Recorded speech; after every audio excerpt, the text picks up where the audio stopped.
Welcome back, everybody. Bill McCabe here, and we're going to continue the sequence that we started about a week or so ago, where we were talking about the advanced takedowns in responding to an incoming punch with the right hand. And there's two previous videos in respect to that topic. The first one covers sequence 1, 2, and 3. The second one covers sequence 4, 5, and 6. And elsewhere, there's a video clip which covers all 9 of the blocks that are employed. So you can search those out if you have any interest or curiosity. But we're just going to pick up pretty quickly with technique number 6. And last week, when we did technique number 6, we were assisted by Sensei Chris Entis. Last week, our friends from Sampai Kempo were here, but they're not available today. We have Steve Tilka volunteering to assist Sensei Chris.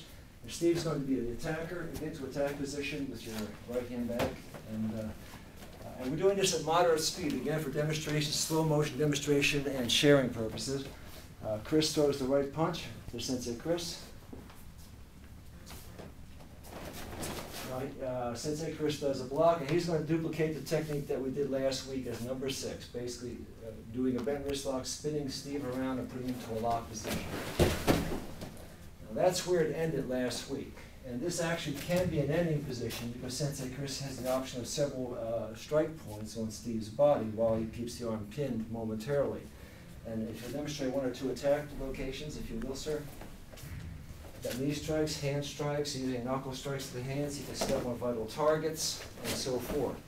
But what if he wants to control Steve? And this is what we want to add on here. This control technique involves gaining control of the arms into a lock sit-down position. And this particular position has various names. Some people call it the outrigger, some people call it the surfboard, some people call it the arms over knees lock. In an ideal situation, and we won't do it here because you can see the kind of pressure it's putting on Steve at the base, but in an ideal situation, if the person had longer arms or more flexibility, Sensei Chris would extend these legs forward and he would literally sit on the upper back. Now he's doing it very slowly here just to avoid any kind of accidental injury. Now Steve, can you get out of that? Yes, no. Okay. And there's only a handful of genuine time holds in the martial arts. This is considered to be a time hold. And a time hold basically is what you use when you have an obnoxious friend or somebody who's offensive for whatever reason.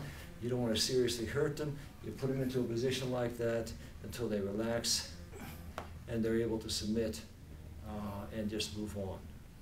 Okay, now we're going to go directly to technique number 7.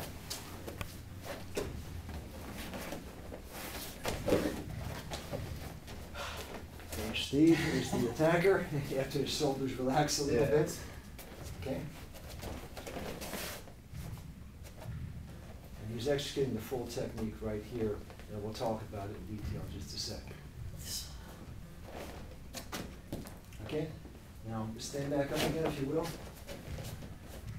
and just come out of position. This technique is a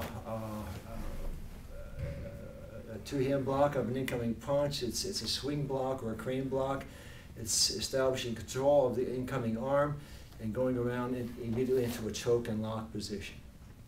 Okay, and Steve does the punch in slow motion, and Sensei Chris does the block first. Okay, this is a catch block or a crane block. It's very common in Tai Chi and in the soft styles. It's not so common in the hard styles, but that's fine. It's a nice block for anybody who wants to learn it.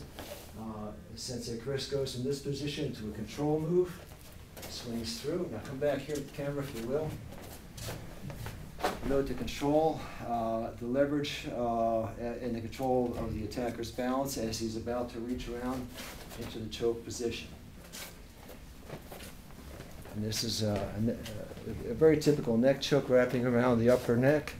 And here's how he locks it to secure it.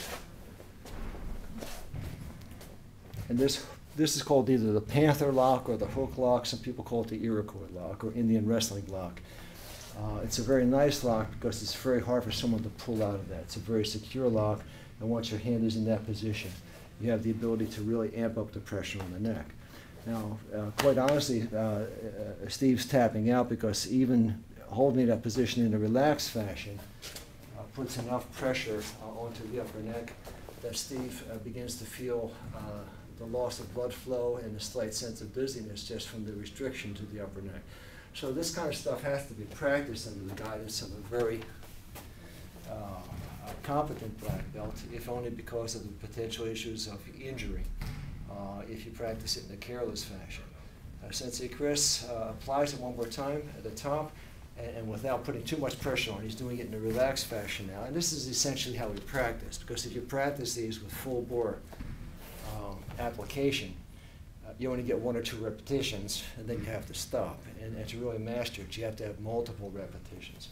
Sensei Chris is able to take this technique, and if you didn't want to do just the choke, if you wanted to do additional control moves, he could drop Steve backwards, he could drop him into a knee strike, he could swing him down to the ground, he could up the leverage on the neck. All those remain as possibilities. Okay, gentlemen, you can stand up. Thank you very much. We're going to pick up the series with techniques 8 and 9 at a later point in time. We just wanted to film as opportunity presents, and we got this done today. Hope to see you next time, and keep working out and stay in shape, okay? Thanks for visiting.